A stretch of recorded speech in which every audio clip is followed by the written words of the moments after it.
De la Banque mondiale pour l'Afrique de l'Est et australe est en mission de travail à Kinshasa du 17 au 24 juin 2023. Ce mardi, en début d'après-midi à la Cité de l'Union africaine, Madame Victoria Kwakwa a échangé avec le président de la République Félix-Antoine Tshisekedi Tshilombo sur le renforcement de l'impact des interventions de son institution dans les projets de développement à impact visible sur la population. On a discuté de le partenariat entre la Banque mondiale et la RDC. C'est un partenariat qui est en train d'accroître et on a discuté de moyens pour s'assurer que tout le projet que nous sommes en train de financer vraiment va aboutir à des résultats vraiment importants pour le pays. La République démocratique du Congo fait face à une situation complexe marquée par des conflits armés lui imposés par son voisin le Rwanda, situation qui, dans une certaine mesure, rend sa croissance économique fragile.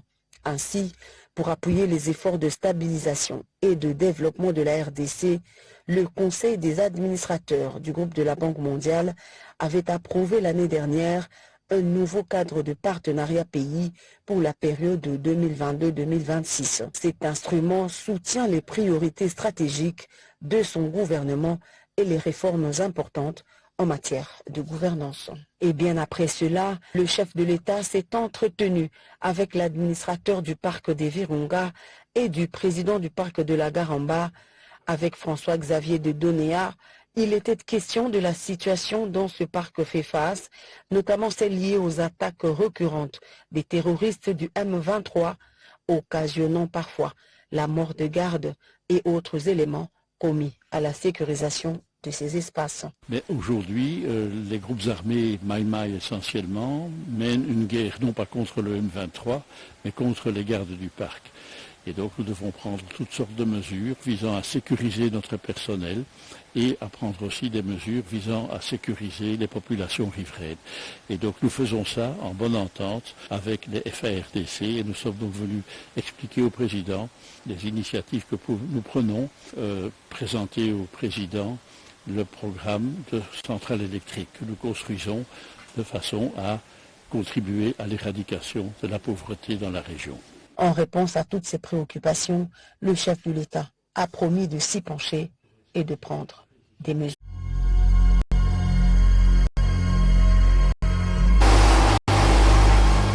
Le rêve est permis. Le paradis existe ici. Au milieu du lac Kivu, se cache une petite île paradisiaque peu connue, Tchegera. Cette petite île... Moi, c'est Namegave Luvala Patient.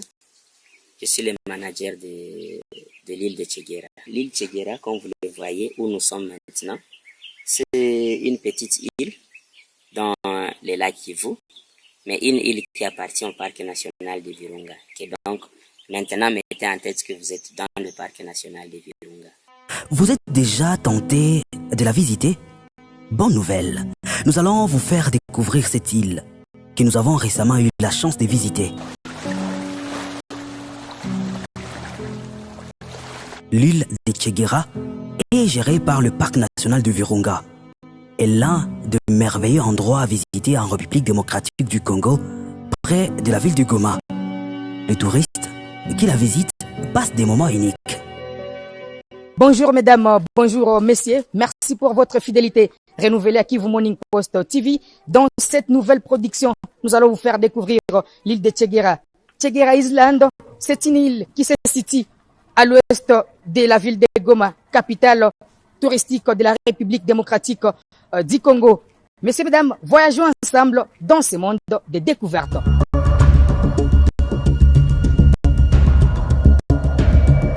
Une équipe à votre disposition pour traverser les eaux du lac afin d'atteindre ce coin paradisiaque au centre du lac Kivu.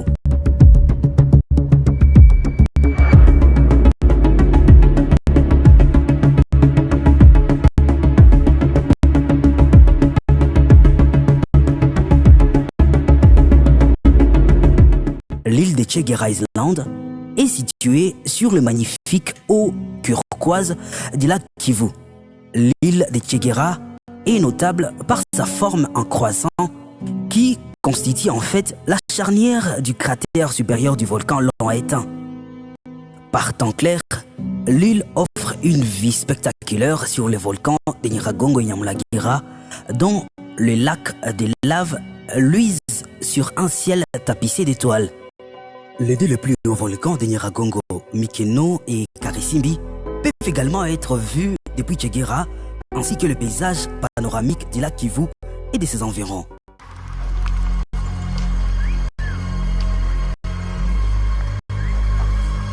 Virunga a informé le vice-premier ministre, ministre de la Défense nationale et des anciens combattants, Jean-Pierre Bemba Gombo, de ses efforts combien louables dans la sécurisation de ses réserves à faune au Nord Kivu et dans le Haut-Ouélé. Pour François-Xavier de Donéa, son rôle n'est plus à démontrer dans la préservation de la nature et le développement économique de la population. Nous essayons de sécuriser autant que possible les populations locales.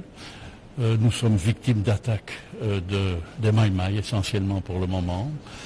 Et donc nous devons sans cesse repousser des attaques violentes contre le personnel du parc des Virunga.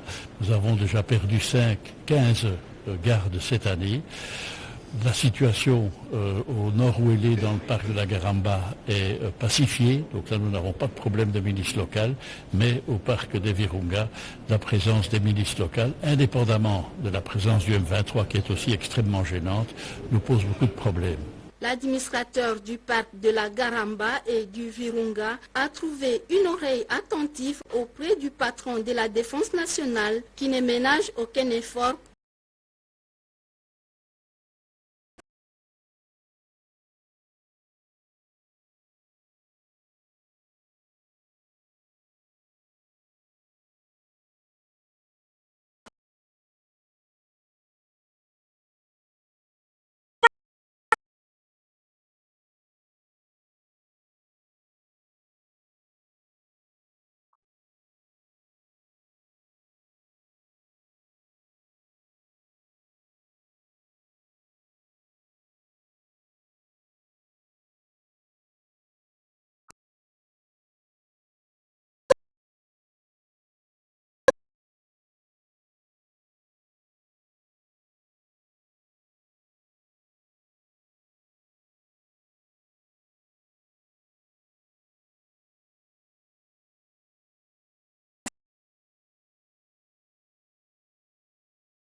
Ce mardi 20 juin 2023, le vice-gouverneur de la province du Nord Kivu a lancé les activités de la semaine de l'environnement par une cérémonie des plantations d'arbres au Mogoma devant différents acteurs du secteur de l'environnement en province.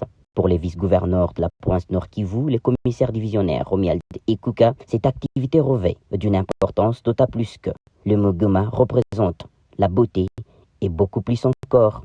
Regardez par exemple sur le mont Goma, lorsque nous plantons des arbres, lorsque nous plantons de la pelouse, ça permet à ce que l'eau puisse ruisseler lentement plutôt que rapidement pour ne pas drainer des flaques de boue.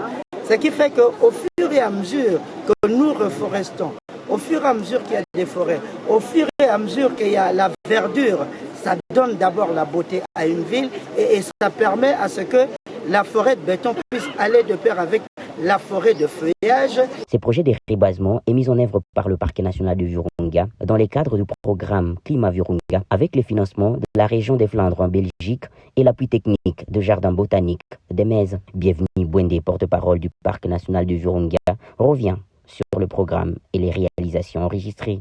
Climat Virunga qu'on est en train de mettre en œuvre, qui est un programme de reboisement qui vise à planter jusqu'à 1500 hectares d'arbres dans la province du Nord Kivu. Le programme a déjà planté plus de 500 hectares essentiellement dans le territoire de Gisigai. Ça c'était avant la guerre. Maintenant on est en ville de Goma. L'idée c'est de pouvoir créer un poumon écologique au cœur de la ville de Goma et ce poumon écologique c'est justement le mont Goma qui est un site qui va donner de la beauté à la ville et qui pourrait à terme être un espace de randonnée et de loisirs très important qui bénéficie à toute la population de la ville de Goma. Nous appelons tout le monde à nous accompagner, déjà à respecter le travail que nous faisons, ne pas détruire les arbres que nous plantons ici et nous espérons que d'ici quelques années, nous reviendrons ici pour contempler la beauté et l'environnement qui aura repris ses droits. Signalons que plusieurs autres activités, notamment le curage des caniveaux et l'assainissement de la pêcherie des Kituku, sont donc prévues dans le cadre de cette semaine de l'environnement.